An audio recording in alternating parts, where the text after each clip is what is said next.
masuk uh, materi atau pembahasan kita pada malam hari ini, alangkah baiknya saya akan membacakan CV pemateri kita pada malam hari ini. Nama beliau Profesor Dr. Haji Muhammad Ghalib MA, tempat tanggal lahir Banyorang 1 Oktober 1959. Pekerjaan Guru Besar Ilmu Al-Quran dan Tafsir, Fakultas Usuluddin, Filsafat dan Politik, UIN Alauddin Makassar. Pendidikan beliau S3 IAIN Syarif Hidayatullah, Jakarta pada tahun 1997.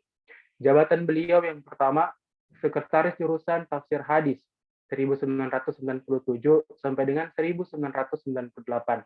Kemudian Ketua Jurusan Perbandingan Agama 1998 sampai dengan 2000. Kemudian Pembantu Dekan Fakultas Usuluddin tahun 2000 sampai dengan 2002. Dekan Fakultas Usuluddin tahun 2002 sampai dengan 2006. Wakil Rektor 1 UIT 2007 sampai dengan 2011. Wakil Kompertais 2011 sampai dengan 2015. Kemudian Wakor Kompertais 2011 sampai dengan 2015. Ketua LPM 2016 sampai dengan 2019. Kemudian Direktur Pasca Sarjana UIN Alauddin Makassar 2019 sampai dengan sekarang, dan Wakil Ketua Umum MUI Sulawesi Selatan tahun 2011 sampai dengan sekarang. Ya, itulah CV singkat pemateri kita pada malam hari ini. Olehnya itu, untuk memanfaatkan waktu, saya serahkan kepada Ustadz untuk memberikan berapa menit untuk waktunya? Memberikan materi. Berapa menit supaya saya bisa mengatur ini ya? 15 boleh, Ustaz? Ya. 15-20, Ustaz. Iya, baik. Terima kasih. Assalamualaikum warahmatullahi wabarakatuh. Alhamdulillahilladzi 'allama bil qalam, 'allamal insana ma lam ya'lam. Wassalatu wassalamu ala khairil anam, nabiyina Muhammadin wa ala alihi wa ashabihi ulil kiram. Saudara sekalian yang saya banggakan, alhamdulillah malam hari ini kita bisa hadir melalui Zoom untuk sharing pendapat menyangkut bagaimana keindonesiaan dan keislaman kita sekarang dan yang akan datang. Sebelumnya saya di CV itu ada yang keliru ya.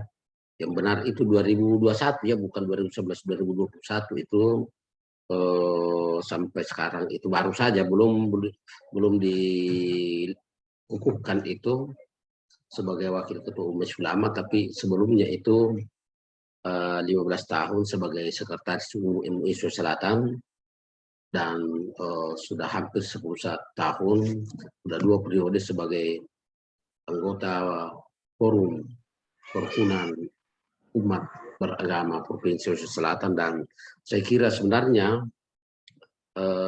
jabatan yang paling pas yang saya tonjolkan, tapi tidak saya sampaikan di sini karena saya pikir lembaga dakwah kampus ini yang ini. Saya ini memimpin pesantren sejak tahun 2007 di Bantaeng. Ada pesantren saya di sana yang saya rintis sampai sekarang, sama si jalan begitu, meskipun itu tidak full karena kegiatan-kegiatan saya di sini sedemikian banyak begitu ya. Menarik saya kira topik santri sebagai ujung tombak peradaban bangsa. Saya ingin memulai bahwa leluhur kita ini, terutama para wali songo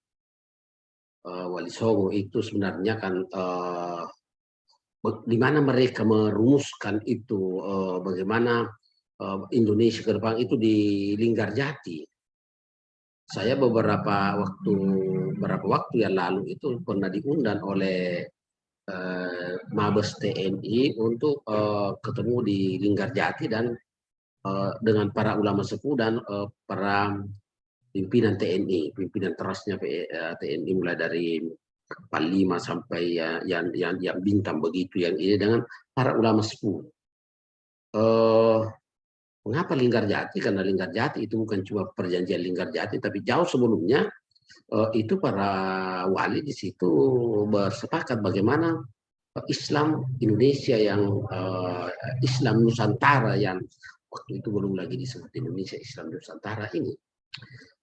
Nah, salah satu kepiawaian mereka yang dulu ini kita punya Nusantara ini kan kerajaan Buddha. Kerajaan Buddha itu masih ada peninggalannya. Itu Candi Borobudur. Kemudian disusul dengan kerajaan Hindu. Kerajaan Hindu itu Candi Prambanan. Dan ketika Islam masuk, itu hampir 90% penduduk Nusantara ini kemudian hijrah beralih ke Islam. Tanpa pertumpahan darah, tanpa benturan-benturan dengan kepercayaan masyarakat sebelumnya. Itu karena kepiawaian para wali. Nah, karena yang dihadapi itu adalah masyarakat yang beragama Hindu dengan tradisi Hindu, maka ulama itu peranata-peranata sosial yang ada itu tidak dirubah, tidak dihancurkan begitu. Makanya mengapa kita menyebut pesantren, bukan ma'had yang berbahasa Arab itu. Mengapa pesantren? Satri itu santri itu kan berasal dari bahasa Sanskerta, satri yang berarti kitab suci atau agama dan pengetahuan. Makanya pesantren itu pesatri adalah pembacaan terhadap kitab suci. Yang dulu itu pembacaan terhadap kitab suci Weda. Itu dulu. Jadi sebenarnya istilah itu dulu sangat dekat dengan tradisi dari agama Hindu. Islam datang, ulama tidak tetap menamai pesantren, tetapi isinya itu dari kitab Weda menjadi Al-Quran dan hadis serta kitab-kitab kitab-kitab standar yang dibuat oleh para ulama. Nah, itu isinya pesantren. Dibuat oleh masyarakat dan kemudian itu berkembang. Lalu karena kemudian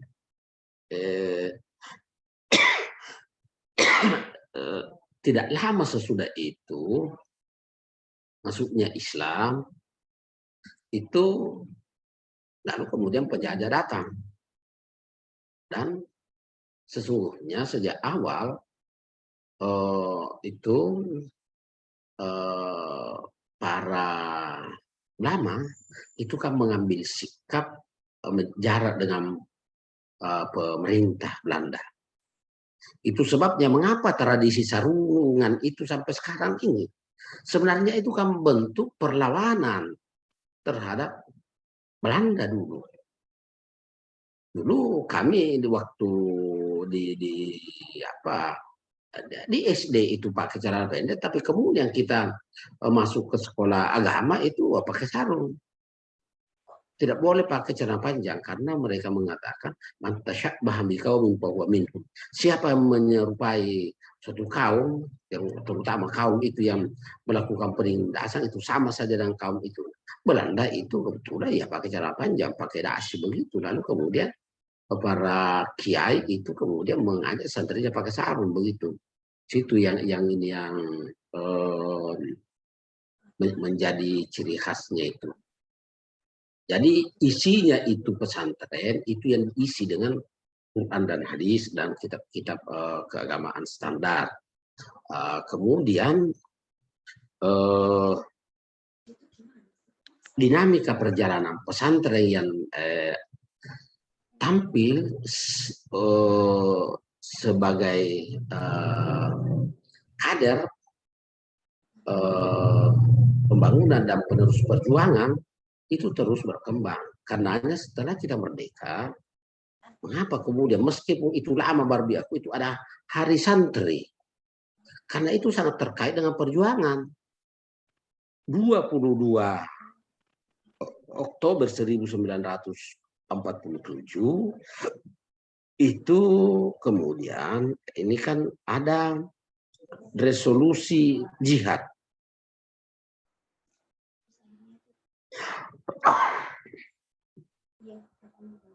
Resolusi jihad oleh Hadratus Syekh Kiai Haji Hashim Asy'ari memimpin perumusan fatwa resolusi jihad. Salah satu intinya adalah berperang melawan Belanda, hukumnya fardu ain demi mempertahankan kemerdekaan Indonesia.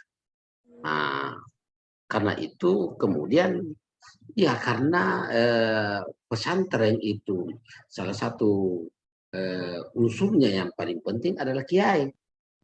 Kepatuhan kepada kiai itu kemudian menjadi sangat kuat. Nah ini kiainya yang menyerukan itu resolusi jihad, kemudian mendapatkan tanggapan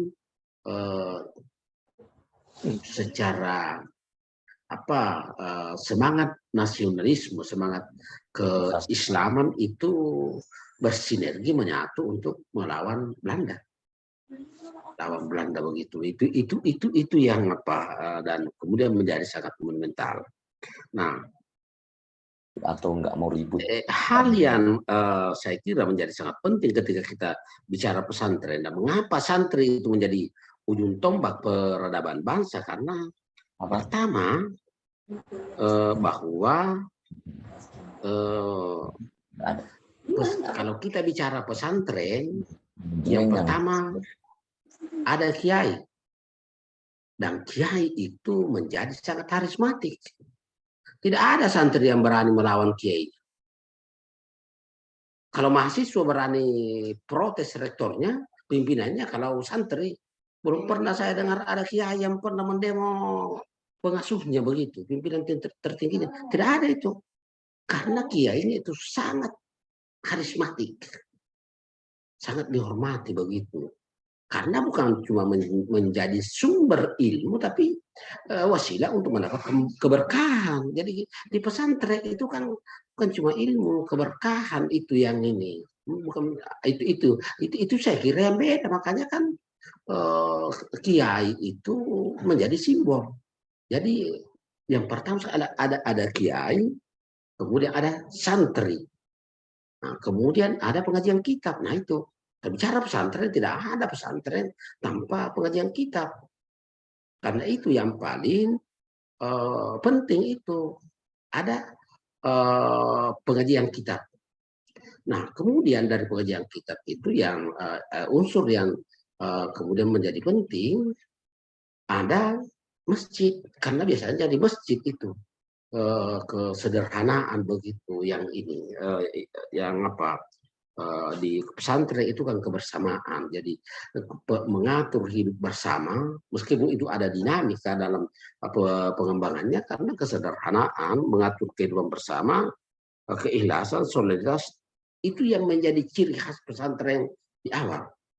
Karena itu di awal sesungguhnya kan tidak terlalu peduli itu pimpinan pesantren dengan kondisi misalnya di mana mereka menimba ilmu, tidak membanggakan itu misalnya bangunan-bangunan pondoknya, karena bagi mereka yang tidak dibawa pergi itu bangunan, yang dibawa itu bawa ilmu, bawa berkah.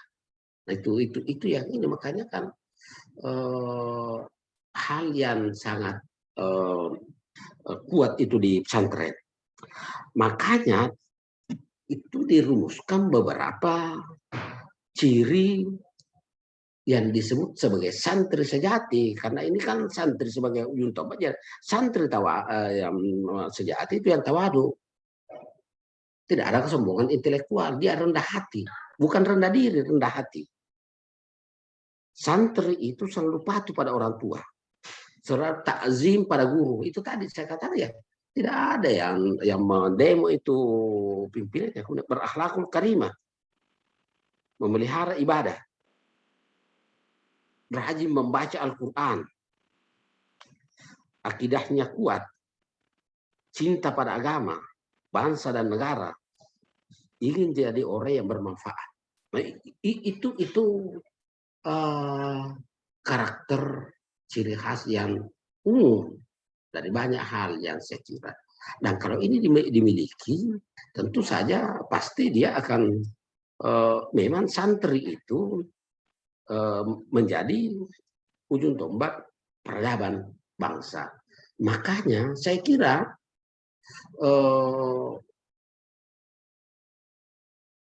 kawan-kawan yang berlatar belakang santri yang kemudian masuk ke pendidikan tinggi itu kan tidak perlu lagi kita apa di situ sudah ada dasar-dasarnya.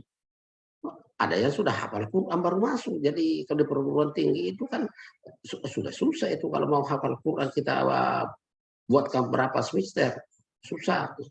Mereka sudah punya dasar-dasar bahasa Arab. Tinggal dikembangkan. Jadi sesungguhnya kalau di perguruan tinggi itu kan tinggal pengembangan. Yang paling susah itu adalah di pesantren itu. Memerlukan ketekunan, memerlukan ketabahan untuk bisa aktualisasi diri yang akan datang begitu. Nah, cuma memang, kalau kita memperingati Hari Santri hari ini 22 Oktober itu dulu semangat jihadnya menggelora karena digelorakan oleh Hadratus Syekh begitu, pimpinan pada pondok pesantren yang sangat karismatik. Tetapi tentu saja jauh dari sikap emosional begitu. Jadi dilandasi dengan akidah yang kuat, ada keikhlasan, ada tawadu. Jadi bukan melakukan perjuangan dengan emosi yang tidak terkendali. Nah, itu. Nah, dulu kalau menyebut jihad itu objeknya jelas, ada musuh yang jelas. Sekarang ini kan kita tidak tahu siapa musuhnya. Paham-paham keagamaan juga atau paham-paham yang berkembang itu yang kita biasa cari, kita tidak tahu di mana itu wujudnya. Nah, karenanya dalam konteks kekinian kita, bagaimana harmonisasi di kalangan anak bangsa, dan saya pikir ini mahasiswa itu harus tampil ini bagaimana kita berbeda, kita beragam, tapi saya selalu mengatakan bagaimana kita hidup damai dalam perbedaan, rukun dalam keberagaman, dan harmonis dalam kebinekaan. Mengapa? Kita ingin menjadi Islam yang kuat, Islam yang bersinergi, yang bersinergi antara mayoritas dalam kuantitas dalam konteks kemanusiaan dengan mayoritas dalam kualitas. Tetapi kita juga harus terus-menerus memelihara keberagaman. Karena kita ini dalam konteks kemanusiaan, kita ada Aceh, tapi ada juga Bali, ada Nusa Tenggara Timur, ada Papua, ada Manado, Sulawesi Utara. Ini kan kita sangat beragam. Kalau mau mempertahankan Indonesia ini ya harus mengakui keberagaman. Kita berbeda, tetapi kita sesama anak bangsa yang harus saling menghargai. Di Sulawesi Selatan kita juga beragam. Misalnya ada Makassar yang sangat heterogen. Mungkin Jeneponto yang agak homogen dengan penduduk muslim yang ya katakanlah 100%. Tapi kita juga kan ada Toraja Utara dan itu. Dan kita satu Sulawesi Selatan begitu yang harus hidup dan harmonis. Maka dalam konteks keberagamaan kita harus bersikap moderat, tidak klaim kebenaran, tidak merasa diri sok suci dan sok benar begitu ketika terjadi perbedaan. Dan ini mestinya diwarisi oleh santri karena mereka punya panutan dari apanya itu. Jadi ketika sudah menjadi mahasantri mestinya juga itu dibawa begitu. Jadi perbedaan, kritik itu juga tetap harus menjunjung tinggi takzim kepada katakanlah kepada guru, kepada dosen, meskipun ada perbedaan-perbedaan, ada tuntutan-tuntutan begitu, yang ini yang harus menjadi tata krama atau karakter nation and character building yang sekarang ini saya kira harus menjadi perhatian, menjadi tantangan kita membangun peradaban itu yang keindonesiaan dan keislaman yang harus dipelihara, tidak boleh bertentangkan. Dan saya kira anak-anak muda yang dari terutama dalam kaitannya dengan kepesantrenan ini yang kita memperingati hari santri, semangat itu yang ini. Jadi kalau dulu itu jelas musuhnya, sekarang ini ada fokus sesuai dengan perkembangan bangsa yang harus kita benahi semua. Dan generasi muda saya kira yang kira-kira yang harus tampil ke depan, karena inna fi yadikum amrul ummah wa fi aqdamikum hayataha. Nah, itu saya kira yang menjadi sangat penting untuk kita renungkan bersama, bahwa kita ini punya semangat. Tapi semangat itu harus dilandasi dengan keimanan, harus dilandasi dengan kesadaran akan keberagaman, bahwa kita ini beragam tetapi kita ini satu. Kita harus saling menghormati, saling menghargai. Kalaupun kemudian kita berbeda agama, kita mengakui pengakuan kepada agama lain itu adalah pengakuan eksistensi, bukan pengakuan esensi, pengakuan eksistensi. Dan itu yang harus dipelihara, yang supaya kemudian kita bisa hidup berdampingan secara damai di tengah keberagaman kita, termasuk saya kira di sesama muslim. Persoalan paling besar umat Islam sekarang ini mulai global, regional, nasional, lokal, ini kita belum bersinergi, kita belum bersatu. Paling rapuh ya, mudah sekali kita saling menyalahkan antara satu dan yang lain. Hampir tidak pernah duduk bersama untuk saling sharing pendapat yang lebih positif begitu, untuk kemudian menemukan kalimatun sawa. Nah, ini saya kira kan tantangan kita sekarang yang seperti itu yang harus dibenahi, mestinya menjadi tema-tema dakwah juga itu. Bagaimana kita membangun kebersamaan di tengah keberagaman? Bagaimana memajukan bangsa ini dengan baik di atas landasan akidah yang kuat begitu. Bagaimana membangun peradaban, membangun karakter di atas landasan akidah, sehingga keberagamaan kita itu bukan keberagamaan yang formalistik, simbolistik, tetapi lebih substansial dan lebih terimplementasi dalam kehidupan yang mengedepankan kerahmatan, mengedepankan akhlakul karimah, mengedepankan karakter yang terpuji. Nah, itu saya kira yang menjadi penting untuk bagaimana hal seperti itu yang sesungguhnya santri itu sudah ada dasar-dasarnya, tinggal kemudian dipertahankan dan kemudian di-upgrade untuk disesuaikan dengan konteks kekinian kita, sehingga jiwanya itu masih tetap menjadi jiwa santri. Maka betapapun juga santri-santri saya itu ya, bahwa siapapun yang masuk di sini menjadi keluarga besar dari pesantren ini, bahwa ada yang keluar itu tidak normal, ada yang keluar itu karena ada sesuatu yang menyakitkan. Tapi saya katakan, siapapun Anda yang pernah di sini itu adalah bagian dari keluarga besar yang boleh jadi ada wasilah yang didapatkan dari situ. Meskipun kemudian pada saat itu ada sesuatu yang tidak disenangi dan kemudian keluar, tapi asa antakrahu syai'an wajallahu fihi khairan katsira. Jadi boleh jadi ada sesuatu yang ini, tapi kemudian dengan pindah di situ dan melalui tempat ini bisa mendapatkan sesuatu yang lebih baik di tempat yang lain. Jadi saling mendoakan, saling menghormati. Itu saya kira yang menjadi penting. Dan saya kira momen peringatan Hari Santri tahun ini, saya kira semangat santri, perjuangan santri untuk izul Islam wal Muslimin dan untuk Indonesia menjadi sangat relevan dengan problematika yang tentu ada perbedaan ketika merebut dan mempertahankan kemerdekaan. Nah, sekarang ini bagaimana mengisi kemerdekaan itu untuk tampil sebagai khairah ummah.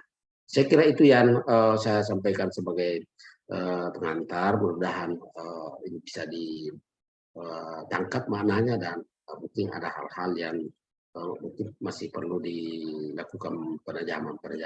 Saya kira demikian. Terima kasih. Assalamualaikum warahmatullahi wabarakatuh. Waalaikumsalam warahmatullahi wabarakatuh. Ya, baik, itulah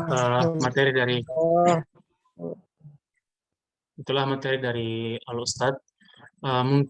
Mungkin dari teman-teman partisipan peserta mungkin ada yang ingin tanyakan, silahkan raise hand, nanti tinggal di ini. Silakan kepada Saya, Kak, Kak bisa? Wahid, Abdul Wahid, silahkan Kak.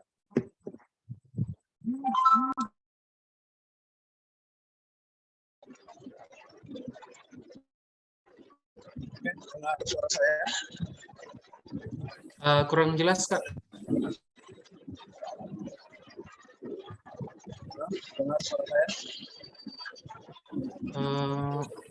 Masih belum Kak, agak kurang jelas. Halo. ya sudah Kak. Oke. Bismillahirrahmanirrahim. Assalamualaikum warahmatullahi wabarakatuh. Waalaikumsalam. Waalaikumsalam warahmatullahi wabarakatuh. Waalaikumsalam Terima warahmatullahi kasih atas kesempatannya yang diberikan. Perkenalkan atas nama Abdul Wahid, Ketua Dewan Majelis. Sangat menarik tadi materi yang ingin saya tanyakan, yaitu bagaimana tanggapan Prof terkait kondisi antara yang dimana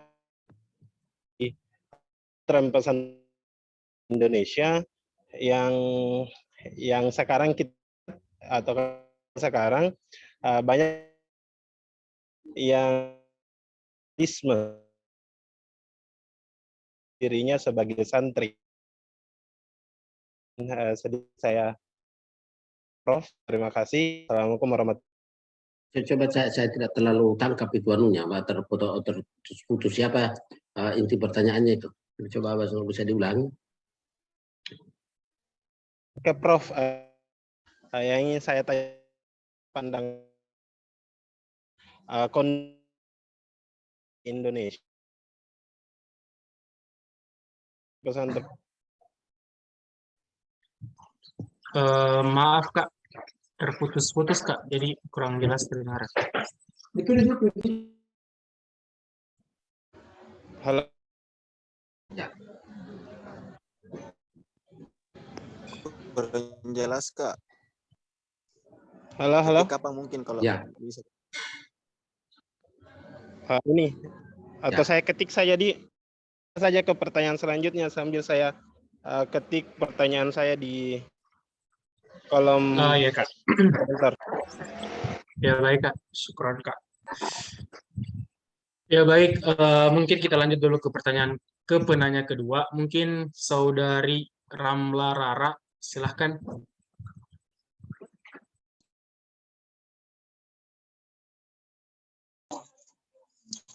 Ya, Kak. Ya, Baik, terdengar suara saya, Kak? Iya, terdengar. Iya, baik. Bismillahirrahmanirrahim. Assalamualaikum warahmatullahi wabarakatuh. Kak Moderator atas kesempatannya. Saya kira sangat menarik pembahasan Prof. Apalagi bercerita mengenai saling menghormati antara yang muda dengan yang tua, di mana santri ini sangat menghormati kiainya. Pikiran saya kemana-mana dan selalu mengandai-andaikan dan melihat realitas yang ada sekarang, apalagi di kalangan siswa-siswi dan mahasiswa sampai tingkat mahasiswa, ada banyak kecenderungan yang bisa kita lihat. Contohnya kekurangan kita, sopan santun kita terhadap guru ataupun dosen kita. Saya ingin meminta pandangan Ustaz, apakah sebenarnya apakah sebenarnya penyebab yang menyebabkan itu terjadi? Karena kita ketahui sendiri sangat banyak pelajaran-pelajaran keagamaan meskipun bukan pesantren yang diberikan kepada siswa maupun mahasiswa, akan tetapi kenyataannya bisa kita lihat sangat ada saja hal yang bisa melenceng, misalnya kita kurang sopan kepada dosen misalnya, kepada guru misalnya, itu Prof, mohon arahan tak sekaligus saya mungkin sebagai mahasiswa nantinya bisa lagi lebih menghormati dosen saya, karena keadaan bisa saja mengarahkan kita ke arah yang tidak sopan kepada orang tua kita sekaligus pendidik kita. Terima kasih. Ya, baik, sama-sama. Afwan Ustaz, mau dijawab sekaligus atau ditambah? Ya, saya jawab dulu supaya ya, bisa lebih. Ya, saya ini termasuk yang kira-kira kalau menjadi tenaga pengajar itu di UIN sudah lama juga, sejak tahun 85 sampai sekarang. Jadi sudah banyak juga mahasiswa yang pernah saya ajar yang sudah profesor, jadi itu sudah banyak yang ini sudah ada yang menjabat. Tapi meskipun saling menghormati, ketika ketemu misalnya masih menganggap merasa bahwa sebagai guru karena pernah diajar begitu. Terutama yang dari ada beberapa orang baik di UIN maupun di luar begitu yang pernah saya ajar yang sudah ini. Tapi memang sopan santun. Jadi kita bisa berbeda, tetapi saling menghormati itu menjadi sesuatu yang niscaya. Tentu saja bukan cuma ini. Kalau kemudian kita dikritik oleh mahasiswa, ya mungkin karena ada saluran komunikasi yang tersumbat begitu. Karena saya selalu mengatakan bahwa mahasiswa saya itu adalah anak-anak ideologis saya, yang saya harus melakukan sama dengan anak biologis saya begitu. Jadi betapapun juga mungkin berbeda-beda, beragam, tetapi kan itu anak kita yang harus disapa dengan baik, yang harus didoakan, yang harus dibimbing. Meskipun tidak harus disampaikan bahwa saya mendoakan kamu. Kan itu. Ketika saya selalu menyampaikan bahwa sebelum mengajar ya doa untuk diri kita, berdoa untuk orang-orang yang kita hadapi supaya bisa memahami apa yang kita ingin. Artinya bahwa ketika kita melakukan interaksi itu kan untuk mencari ridha Allah Subhanahu wa taala. Saya dulu tahun 2002 masih sangat muda waktu tahun 2002 itu saya dekan di Fakultas Sosiologi dan pernah satu kali di demo oleh mahasiswa. Saya tanya mengapa itu ada berteriak-teriak di bawah. Lalu saya suruh panggil itu mahasiswanya. Saya katakan, Anda ini kok tiba-tiba demo? Kan tidak ada masalah. Anda baru bisa demo kalau Anda datang ke saya, bicara baik-baik begitu. Dan itu buntu itu. Ini kan tidak ada yang buntu. Tidak ada yang buntu. Coba saya katakan kalau Anda datang ke sini, kita bicara santun, bicara ini kan lebih enak begitu. Cuma kan karena mungkin trennya begitu, trennya kan tidak tidak trendy itu kalau ada masalah lalu kemudian kita tiba-tiba berbaik-baik dengan pimpinan begitu kan seringkali dianggap ini harus menjadi lawan begitu. Lawan itu lawan, padahal ini kan orang tua dengan anak begitu yang harus duduk berdampingan, saling menghormati dan orang tua yang menyayangi anaknya seperti anak biologisnya. Itu yang yang harus ditanamkan sehingga kalaupun terjadi jangan sampai kemudian itu ada unsur-unsur misalnya politis dan macam-macam begitu. Tapi bahwa ada tuntutan itu ya betul-betul untuk ini apalagi kalau ada tuntutan yang mengapa tidak disampaikan dengan baik begitu. Mengapa tidak disampaikan dengan santun? Kan tidak harus besar suara kalau begitu. Kita harus dan itulah yang di pesantren itu mungkin karena mereka belum ini, itu kita temukan itu. Kita temukan dan seringkali harus kita ini gali betul itu apa keinginan-keinginan mereka, karena mereka biasanya kalau sudah pimpinannya itu pengasuhnya itu ngomong kan tidak berani itu ini. Nah itu saya kira meskipun ini karena sudah ada perbedaan ketika menjadi mahasiswa, tetapi intinya tata krama itu makarimul akhlak harus di. Makanya saya kira seluruh unsur pengambil kebijakan itu saya kira selalu harus membangun komunikasi yang baik. Memang karena boleh jadi itu saling di mana itu masalahnya, sehingga seolah-olah selalu harus berbenturan itu antara kepentingan mahasiswa dan pimpinan. Padahal kan ini tujuannya satu.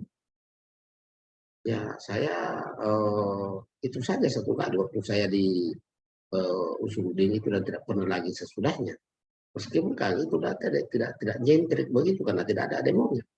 Apalagi sekarang.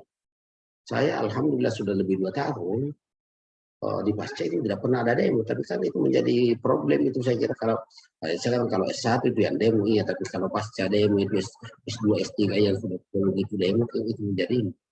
Tapi tentu saja memang selalu harus kita bangun komunikasi yang baik. Jadi intinya itu kalau saya komunikasi, karena itu demo itu misalnya karena ada saluran komunikasi yang kedua, kalaupun itu harus dilakukan dengan cara yang santun, harus dilakukan dengan cara yang beradab begitu. Bahwa tidak harus menyusahkan orang, karena kita ini misalnya demo itu kan ingin perbaikan, lalu kemudian jangan sampai kemudian kita atas nama perjuangan itu lalu kemudian menyusahkan orang. Ini juga yang harus dikaji dengan baik, terutama saya kira nilai-nilai keislaman itu, nilai-nilai makarimul akhlak, nilai-nilai akhlakul karimah, itu saya kira yang ini nilai-nilai rahmatan lil alamin. Nah itu saya kira yang menjadi penting itu. Jadi intinya adalah komunikasi yang intensif, harmonis, itu yang tetap harus dijaga dengan baik. Saya kira itu udah saya. Terima kasih. Bagaimana saudari penanya?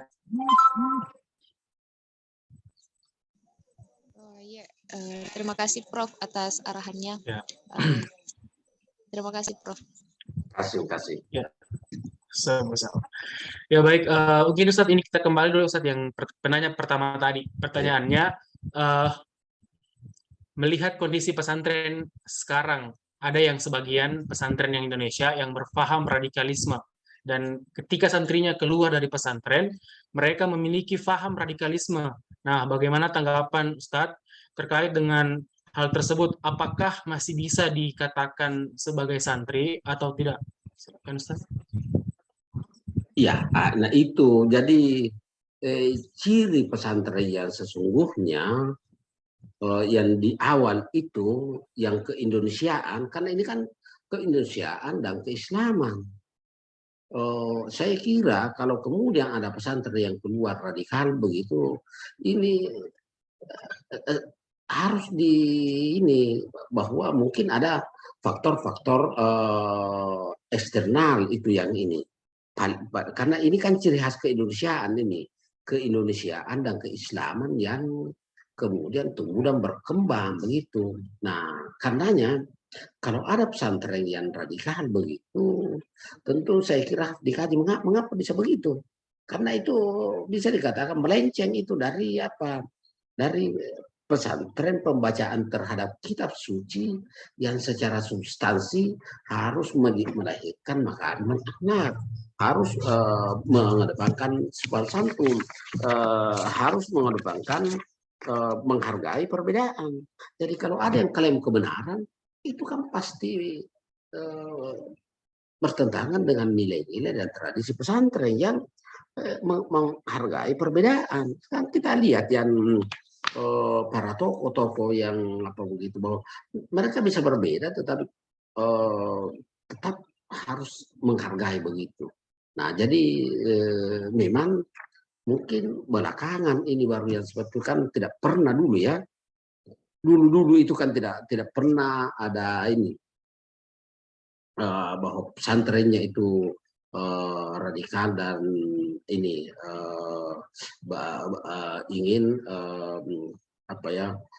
menyatakan diri sebagai paling benar. Jadi kalaupun ada yang seperti itu, saya kira ada sesuatu hal yang perlu dikaji lebih jauh. Tapi intinya itu juga memang diperlukan kerjasama antar pondok pesantren begitu, supaya kemudian saling mengetahui ciri khas. Saya dulu di Bantaeng itu karena pesantrennya itu daerahnya kecil, tapi pesantrennya itu sampai 16 itu ada yang berdamping-dampingan begitu dan berpotensi menimbulkan disharmonisasi. Saya kata begini, lebih baik kita membentuk wadah komunikasi silaturahim pimpinan pondok pesantren sehingga seluruh persoalan, kalau ada pesantren yang punya masalah, itu masalah kita semua. Kalau ada yang sukses, ya kesuksesannya itu di-share untuk kemudian kebaikan bersama. Tapi jangan ada yang merasa paling baik dari yang lain. Oh, kita ini mungkin punya keterbatasan, punya kelebihan juga. Nah, itu yang ini. Jadi paham-paham keagamaan itu juga harus kita ini. Mengapa kita berbeda? Kalau berbeda, silahkan berbeda, tapi jangan klaim kebenaran.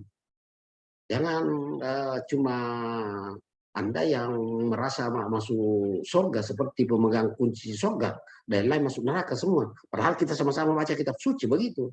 Ini kan pasti ada sesuatu yang keliru. Dari mana itu ini? Dari mana itu akarnya itu? Tidak ada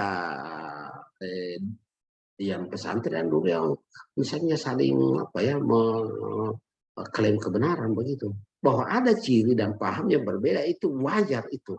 Tapi saling menghormati itu sesuatu yang niscaya juga, karena keberagaman itu adalah sebuah keniscayaan. Keberagaman itu adalah sunnatullah. Nah, kita tinggal menyikapi, dan pesantren itu sudah diajari oleh pimpinannya begitu. Kecuali mungkin belakangan ini ada yang seperti itu yang menyebut dirinya santri, lalu kemudian klaim kebenaran. Itu yang ini harus dikaji lebih jauh, dan pesantren-pesantren mana itu yang seperti itu yang ini. Mungkin memang unsur kuat yang ini yang tidak melihat kondisi keindonesiaan. Kita berbeda-beda ya.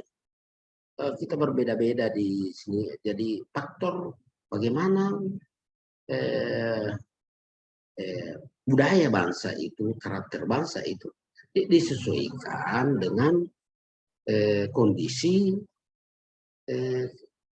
keindonesiaan kita dan keislaman kita. Jadi mengapa sarung? Yang mana yang lebih bertakwa, yang pakai sarung atau yang pakai jalabia begitu? Atau yang pakai celana panjang? Kan tidak bisa tidak menjadi bagian dari kualitas ketakwaan. Tetapi ada hal-hal tertentu kewajarannya. Saya sampai hari ini, terutama kalau pergi ke pondok, hampir tidak pernah saya pakai celana panjang itu. Meskipun tidak ada salahnya. Apalagi saya kalau di Makassar ini sejak saya kalau hampir tidak pernah pakai celana panjang pergi khotbah, kecuali kalau di kantor-kantor pemerintahan begitu, kantor-kantor begitu di kantor berani. Tapi kalau di Makassar belum. Di Jakarta biasa saya dulu pakai celana panjang, tapi kalau di Makassar sudah pakai sarung. Tidak pernah juga berani pakai baju kos begitu, tidak pakai peci pergi khotbah. Padahal kan itu kan mungkin secara syarat begitu tidak ada masalah, tetapi bagaimana kepantasan itu yang ini sesuai dengan penilaian masyarakat. Ya kan itu yang harus dilihat. Jadi bagaimana nilai-nilai keislaman ini berinteraksi dengan budaya masyarakat ini, dan kemudian saling mendukung begitu. Tidak ada yang itu yang diterangkan dengan sangat baik oleh para kiai, para santri kita yang lalu, dan kita berharap sekarang ini juga tetap seperti itu. Meski ada perubahan, ada dinamika karena kondisi sosial yang mengalami perkembangan. Tetapi rohnya itu saling menghormati, memelihara kebersamaan, mengedepankan musyawarah, mengedepankan soliditas, itu yang harus tetap ada. Tapi modelnya bisa berubah, tetapi substansinya tidak berubah. Saya kira seperti itu. Ya, bagaimana penanya Kak Wahid?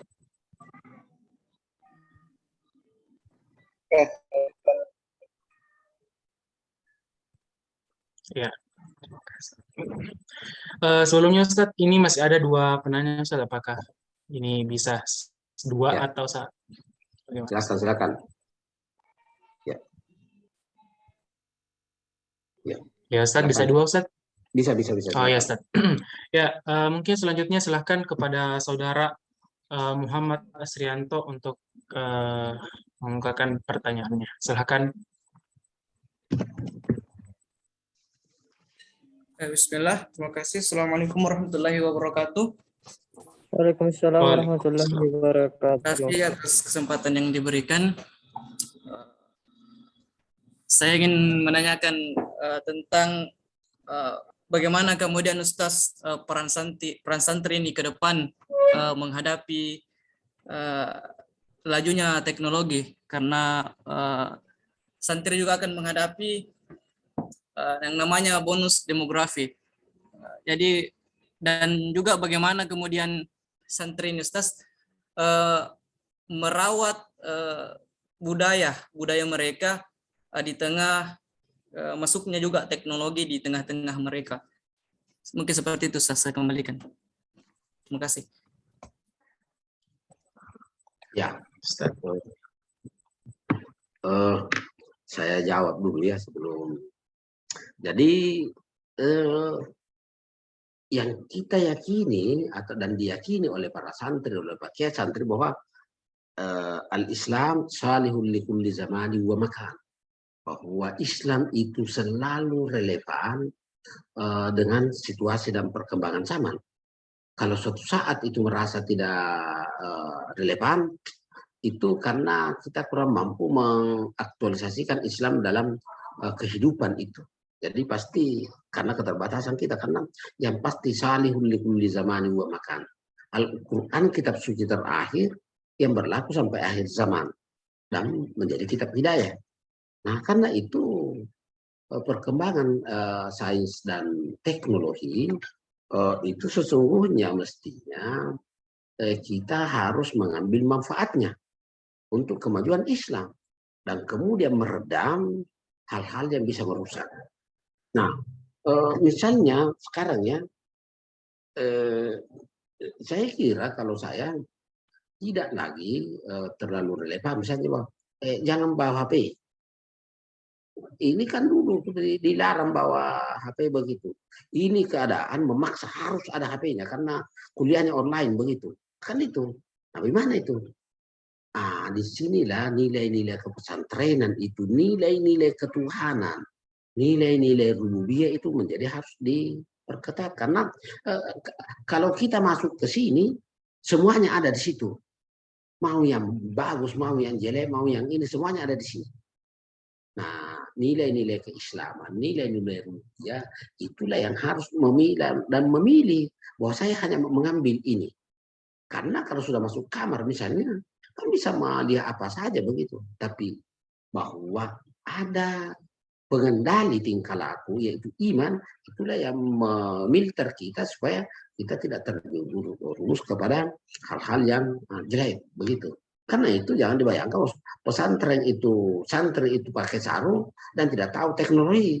Itu kan ketinggalan zaman namanya itu yang ini. Jadi sekarang ini para santri juga itu berinteraksi dengan berbagai literatur yang kita bukan hanya dari dosen, bukan hanya dari kitab-kitab ini, tapi kan ini hampir seluruh ilmu pengetahuan. Dulu waktu kami kuliah, kalau dikatakan 1 minggu saja itu waktunya, pasti kita tidak berani itu menampilkan makalah dalam waktu 1 minggu, karena andalan utamanya perpustakaan.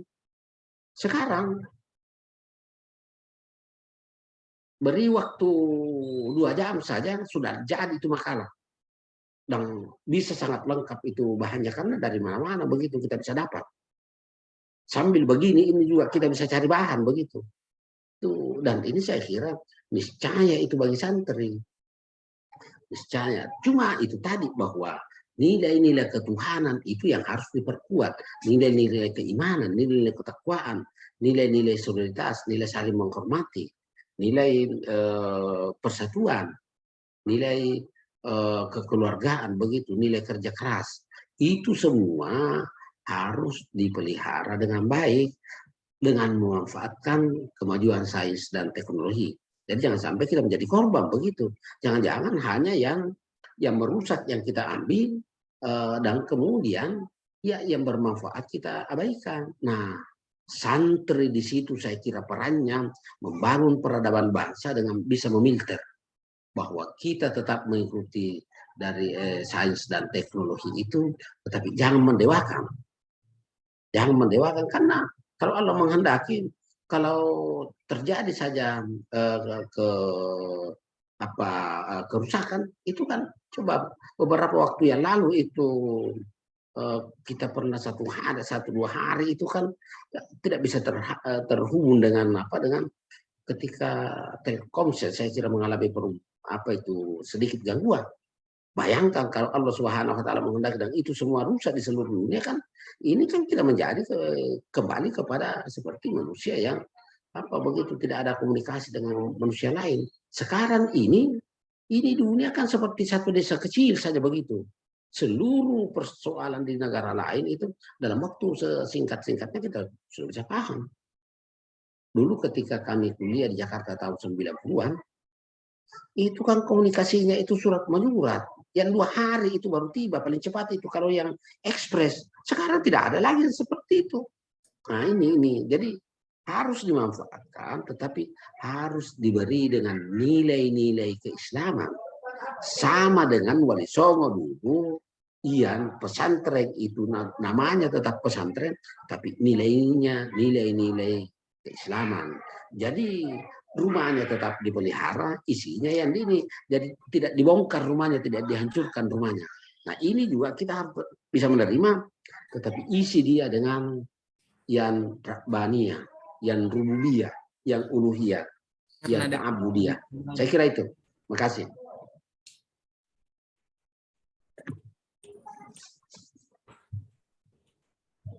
Ya, bagaimana Saudara Muhammad Astrianto? Ya, bisa ini lagi. Masih ada yang ingin ditanyakan, Ustaz? Oke, terakhir Di. Ya, begini Ustaz. Melihat berbagai informasi di sosial media yang kemudian kita disuguhkan dengan mohon maaf dengan berita-berita yang tidak enak Ustaz mengenai pondok atau pesantren itu sendiri. Seperti misalnya seorang pimpinan pondok yang kemudian melakukan pelanggaran kepada santriwatinya. Ini kan kemudian akan merusak kemudian atau mengarahkan citra pondok itu kepada yang tidak baik. Saya mohon nasihatnya Ustaz bagaimana kemudian ini agar ini bisa juga menjadi bahan evaluasi bagi kami karena siapa tahu nanti teman-teman yang ada di forum ini kemudian akan menjadi pimpinan pondok dan kemudian akan menjadi seorang pengajar. Kemudian juga nasihatnya Ustaz untuk para santri yang kemudian sudah lupa dengan esensinya, dia kemudian diajarkan dari pondoknya kemudian keluar dari pondok itu, kemudian banyak dari mereka yang mohon maaf melakukan hal-hal yang negatif begitu Ustaz. Prof. Kemudian ini juga akan merusak dan menjelekkan citra pesantren sendiri. Terima kasih. Ada hal yang ketika ada berita-berita yang tersebar itu, Al-Qur'an Karim mengatakan, ya ayyuhalladzina amanu in ja'akum fasiqun binaba'in fatabayyanu. Kalau ada berita penting yang disampaikan, terutama kalau orang yang itu yang tidak terlalu jelas dari mana sumbernya, lakukan check and recheck. Nah, bagaimana kalau beritanya benar? Sepanjang pimpinan pesantren itu kan manusia juga, itu manusia biasa, yang kemungkinannya bisa melakukan pelanggaran. Jangankan itu, Nabi Adam alaihissalam yang langsung diciptakan oleh Allah Subhanahu wa taala dan langsung diingatkan oleh Allah, wala taqrabah hadhihi syajarah. Tapi kemudian dia melanggar juga karena dia lupa. Salah satu kelemahan manusia itu adalah karena lupa. Nah, dan kemudian di luar sana itu yang terus menggoda manusia itu al-khannas, itu ada setan. Seluruh perintah Allah itu selalu kita dihalang-halangi supaya tidak melaksanakan. Seluruh larangan Allah selalu kita diarahkan untuk mengerjakannya. Jadi ketika kita lalai dan lupa, itu bisa saja memang terjadi pelanggaran begitu.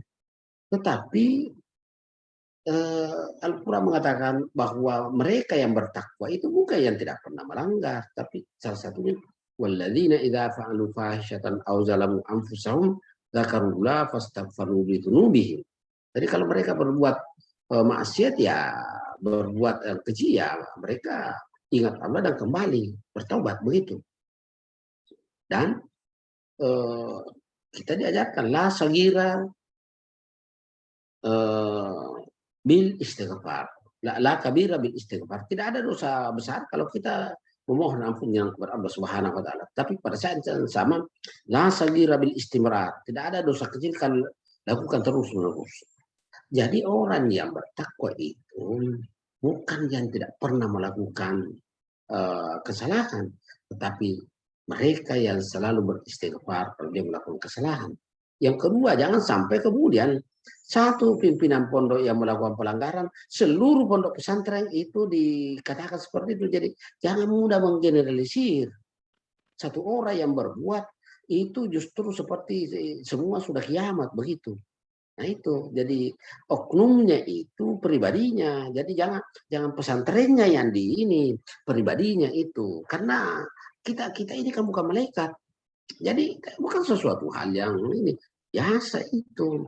Makanya karena ketika lupa setan masuk. Ketika kita ingat kepada Allah, setannya pergi. Tapi kan bisa jadi setannya pergi, kita sudah melakukan pelanggaran. Ya kalau seperti itu ya istighfar, taubat. Dan yang maha tahu itu bahwa taubat kita diterima hanya Allah Subhanahu wa taala. Itulah sebabnya tidak boleh klaim kebenaran. Tidak boleh mengatakan diri sok suci. Karena kita bisa lalai lupa dan bisa kita berbuat ke ini. Tidak ada orang yang ditakuti oleh setan. Tidak ada orang yang ditakuti. Jadi apakah itu kiai, apakah itu profesor, tidak ada itu. Semuanya itu digoda dan bisa jadi ada yang ini, tapi yang pasti tidak ada itu yang pesantren besar-besaran di situ misalnya pimpinannya begitu melakukan pelanggaran-pelanggaran yang masif begitu, tidak ada.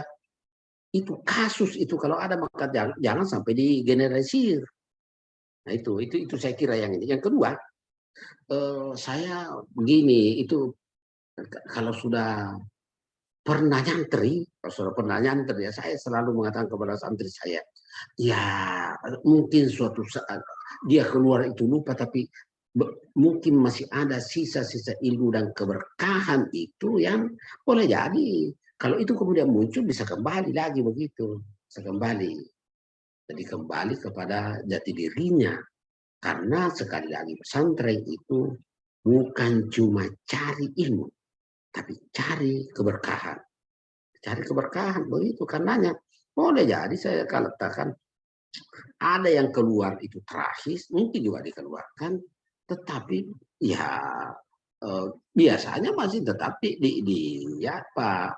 karena hukum atau aturan-aturan pesantren harus dikeluarkan, tetap kiainya itu pasti tetap mendoakan kepada kebaikan begitu. Jadi boleh jadi di sana dia sukses. Nah makanya kan harus tetap dirangkul, tidak boleh musuhi meskipun dia harus dihukum begitu. Nah itu, jadi tidak boleh dendam begitu, tidak boleh ada dendam terhadap termasuk yang bersalah sekalipun. Meskipun pada saat yang sama boleh jadi harus dijatuhi hukuman sesuai ketentuan yang berlaku. Nah itu yang apa ya? Jadi jangan pribadinya yang ini, tetapi sikap dan perilakunya. Nah, itu sebabnya seberapa besar pun kesalahannya, itu kan tetap sebagai manusia harus dihormati. Tetapi sikap dan perilakunya itulah yang dikecam dan boleh jadi ya itu diusahakan untuk diperbaiki begitu. Nah itu yang ini. Jadi baik apa ya baik santri ya itulah sebabnya perlunya ikatan alumni begitu supaya ada yang saling mengingatkan bahwa betapa mereka sudah jauh keluar begitu, tapi karena ada nilai yang dibawa kan nilainya itu nilai-nilai keimanan, nilai-nilai keilmuan begitu yang harus dikembangkan di luar. Jadi bukan membawa gedungnya ya, jadi makanya itu sebabnya biasanya tidak terlalu dibanggakan itu gedungnya. Tetapi biasanya santri kalau sudah berhasil itu ada tanggung jawab moral untuk memperbaiki tempat dulu di mana dia menimba ilmu. Meskipun boleh jadi tidak diminta oleh kiainya, tapi kan ada tanggung jawab moral bahwa dulu kami ini sangat sederhana, mudah-mudahan generasi berikutnya yang menimba ilmu di situ bisa lebih nyaman begitu, bisa lebih baik, bisa lebih sukses. Nah kan kita berharap kami ini generasi yang sudah tua ini kan berharap bahwa generasi pelanjut ini lebih bagus dari segi kualitasnya, lebih bagus dari segi intelektualnya, bahkan boleh jadi lebih apa ya lebih ya betul-betul sebagai khairul ummah begitu. Jadi tidak boleh kita mengatakan wah saya ini kan gurumu yang ini. Nah, itu guru yang baik, guru yang mendorong siswanya, mahasiswanya, santrinya untuk kemudian bisa lebih baik, lebih maju untuk bisa menyelesaikan problem yang dihadapi yang berbeda dari gurunya, karena kita diajarkan adibu auladakum fa innahum makhluquna di zamanin ghairi zamanikum. Jadi harus dididik karena mereka akan hidup pada suatu waktu yang berbeda dengan zaman kita. Siapa yang pernah membayangkan, tidak pernah ada prediksi bahwa 2019 itu COVID dan hampir seluruh dunia ini terpaksa mengalami perubahan begitu. Tidak pernah sebelumnya. Nah, tiba-tiba kita ini. Siapa yang mengatur semua itu? Ada Dia, Allah Subhanahu wa taala. Jadi kita menakuti musuh yang kita tidak lihat itu seperti apa itu corona itu, kita takut semua dan kita tidak tahu meskipun sudah melandai, kita tidak tahu persis apa sudah bersih, apa sudah tidak ada lagi atau tidak. Yang pasti bahwa corona itu datang dan memaksa tatanan kehidupan kita berpikir, bersikap, dan berinteraksi itu mengalami perubahan hampir di seluruh belahan. Nah itu bagi para santri itu kan sangat yakin bahwa yang mengatur semua itu Allah Subhanahu wa taala. Tidak pernah terbayangkan bahwa itu akan terjadi. Kita ini kalau tidak ada corona ini kan tidak pernah kita kuliah seperti ini. Jadi tidak. Jadi makanya kan ada bahasa-bahasa baru yang tidak pernah dulu. Mana kita dulu kalau tahun 2015 itu ada namanya daring, ada luring begitu. Kan tidak. Nah, belakangan itu ya banyak istilah-istilah yang kita ini. Kita tidak pernah menyebut dulu webinar begitu. Yang ada itu seminar. Sekarang webinar. Karena kita bisa berinteraksi dengan berbagai penjuru dunia dalam waktu yang bersamaan yang dulu tidak pernah kita bayangkan. Nah itu, jadi ada aspek positif yang kita bisa ambil, termasuk mengambil ibrah dan pelajaran. Kalau ada orang-orang yang kita mungkin kagumi, lalu kemudian melakukan pelanggaran begitu. Artinya jangan sampai kita memperlakukan mereka seperti malaikat yang tidak bisa ini. Karena itu tadi, mereka yang bertakwa itu kan yang tidak pernah berdosa, tapi yang berdosa dan dia menyadari kesalahannya dan beristighfar. Nah itu saya kira. Jadi sekali lagi itu mungkin terjadi, tapi tidak masif dan karenanya jangan digeneralisir. Satu orang misalnya yang berbuat, lalu seluruh pesantren itu dicaci sebagai sesuatu yang negatif begitu. Nah itu saya kira yang, jadi lebih baik ya mungkin pribadinya. Tetapi kan itu bisa berubah. Nah siapa juga yang menjamin bahwa kita ini tidak akan pernah terjerumus begitu. Makanya kita selalu memohon kepada Allah Subhanahu wa Ta'ala. Kita juga dalam pertemanan ini, apalagi kalau kita berpisah, selalu itu saya dan mungkin juga Anda semua selalu meminta kepada kawan-kawan, la tansana bidu'aikum, jangan melupakan kami dalam doamu begitu. Karena kita tidak tahu siapa yang terima doanya. Nah itu mestinya santri yang baik itu santri yang seperti itu. Yang saling mendoakan meskipun tidak dia harus sampaikan kepada banyak baik. Kamu itu sukses, saya yang doakan itu. Saya yang bangun itu malam-malam itu. Nah itu kan itu riya namanya itu. Padahal dilakukan untuk mencari ridha Allah Subhanahu wa Ta'ala. Nah itu saya kira yang harapan-harapan kita bahwa Anda ini bisa lebih baik dengan nilai-nilai keimanan, nilai-nilai ketakwaan, nilai-nilai intelektual, nilai-nilai spiritual, nilai-nilai sosial yang bersinergi untuk tampil sebagai khairah ummah. Saya kira demikian. Terima kasih. Ya.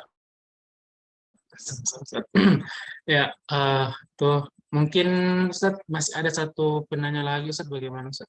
Ya silakan satu lagi.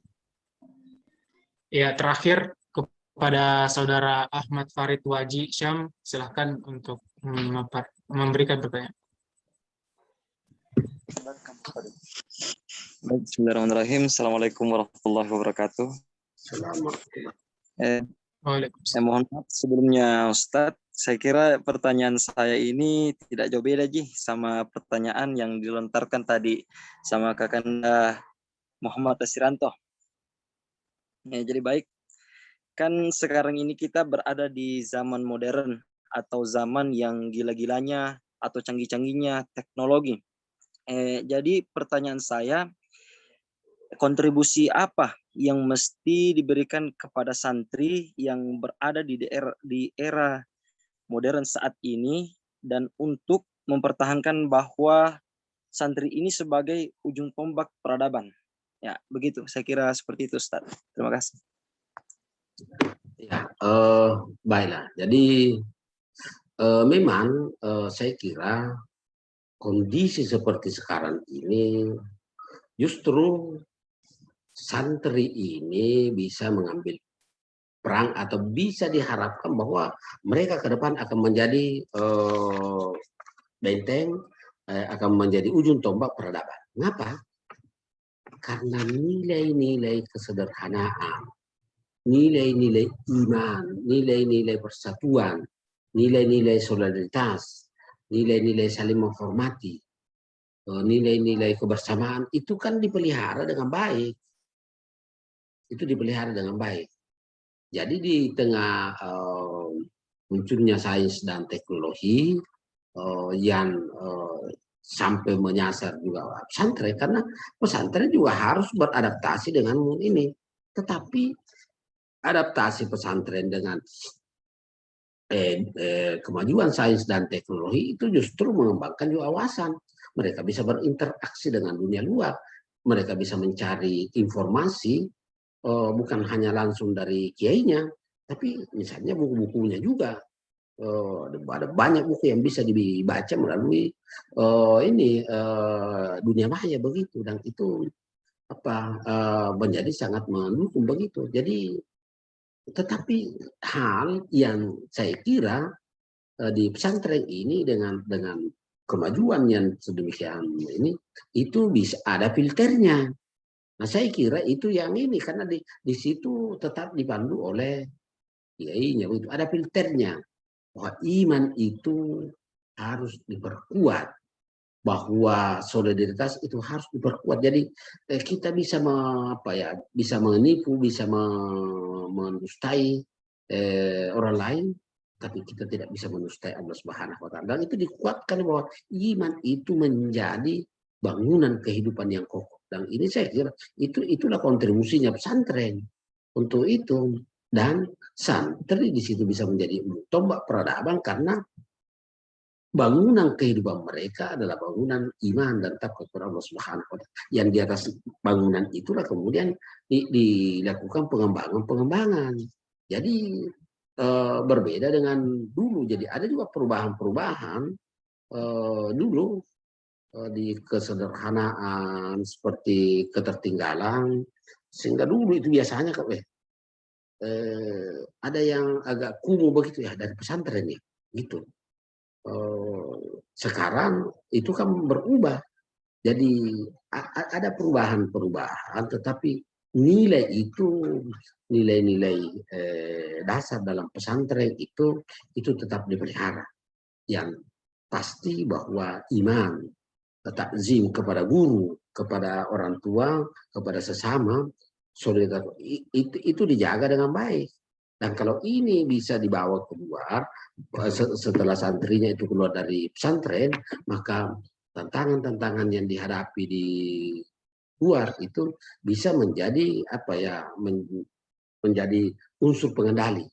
Maka syukur-syukur sebenarnya kalau masih ada komunikasi batiniah begitu, sehingga ada kerinduan spiritual begitu untuk tetap memelihara itu ketika keluar dalam kehidupan yang glamor dengan berbagai macam kompleksitasnya, itu mestinya itu tidak hilang. Justru itu yang harus dijaga dan dipelihara. Itu saya kira bahwa kehadiran teknologi itu justru bisa mengokohkan peran dari para santri ini dan pondok pesantren untuk bagaimana memperbaiki akhlak bangsa begitu, bagaimana mengawal kebangsaan untuk masa yang akan datang dengan iman sebagai landasannya. Nah, saya kira itu yang menjadi sangat penting untuk konteks kekinian kita. Jadi tidak tiba-tiba bahwa kemajuan teknologi tidak ada menggulung pesantren. Tidak, karena pesantren juga terus berbenah diri dengan pada misinya yang untuk izzul Islam wal muslimin berdasarkan Quran dan hadis dan mengambil yang baik. Kan di pesantren itu kan dipelihara dengan baik. Al-muhafazah alal qadimis salih wal asl bil jadidil aslah. Jadi memelihara tradisi yang baik yang lalu begitu yang masih baik dipertahankan, tetapi mengambil tradisi baru yang lebih baik. Nah itu, jadi itu saya kira yang tetap dipelihara di pesantren kita. Kita optimis, terutama yang betul-betul pesantren itu yang berangkat dari sejarahnya yang ini, dan kemudian kiai yang pernah nyantri begitu, yang ada dasar-dasarnya, yang tahu. Memang mungkin bisa jadi ada yang tidak persis itu, kalau yang mungkin tidak pernah nyantri lalu tiba-tiba kemudian lebih banyak dipengaruhi oleh luar. Tapi yang jelas bahwa secara umum kita optimis bahwa santri itu menjadi ujung tombak peradaban bangsa ke depan. Jadi untuk keislaman dan keindonesiaan yang kuat, insya Allah kita harapannya seperti itu. Tentu saja memang dengan bersinergi dengan seluruh komponen anak bangsa begitu, di tengah keberagaman kita saling menghormati di tengah perbedaan-perbedaan. Saya kira itu yang saya sampaikan pada kesempatan yang teramat berharga ini. Mudah-mudahan ini menjadi perenungan kita dan yang akan datang. Kita berharap peran pesantren atau jiwa kepesantrenan itu, karena boleh jadi kan tidak semua kita dari pesantren, tapi jiwa kepesantrenan seperti yang saya sebutkan tadi itu bisa melahirkan kepribadian yang rahmatan lil alamin, yang makarimul akhlak, yang terus-menerus memelihara kesantunan dalam di tengah-tengah perbedaan. Saya kira demikian, terima kasih. Assalamualaikum warahmatullahi wabarakatuh. Waalaikumsalam warahmatullahi wabarakatuh. Ya baik, itulah jawaban yang sangat luar biasa dari Ustadz, sekaligus menutup sesi tanya jawab kita pada kesempatan kali ini. Baik, sebelum ditutup, saya sedikit mengambil kesimpulan terkait dengan apa yang disampaikan oleh Ustadz dan tadi yang telah dilakukan sesi tanya jawab, bahwasanya menjadi santri bukan berarti sok suci, menjadi santri bukan agar menjadi manusia yang eksklusif, akan tetapi bagaimana kemudian menjadi manusia yang berguna bagi bangsa dan negara dengan mempertahankan budaya-budaya pesantren seperti dengan menekankan akhlakul karimah. Mungkin hanya sekian yang saya sampaikan. Lebih dan kurangnya kami mohon maaf. Kita tutup bersama-sama kajian kita pada malam hari ini dengan bersama-sama membaca doa kafaratul majelis. Subhanakallahumma wa bihamdika asyhadu an la ilaha illa anta astaghfiruka wa atubu ilaik. Assalamualaikum warahmatullahi wabarakatuh. Assalamualaikum warahmatullahi wabarakatuh. Waalaikumsalam warahmatullahi wabarakatuh.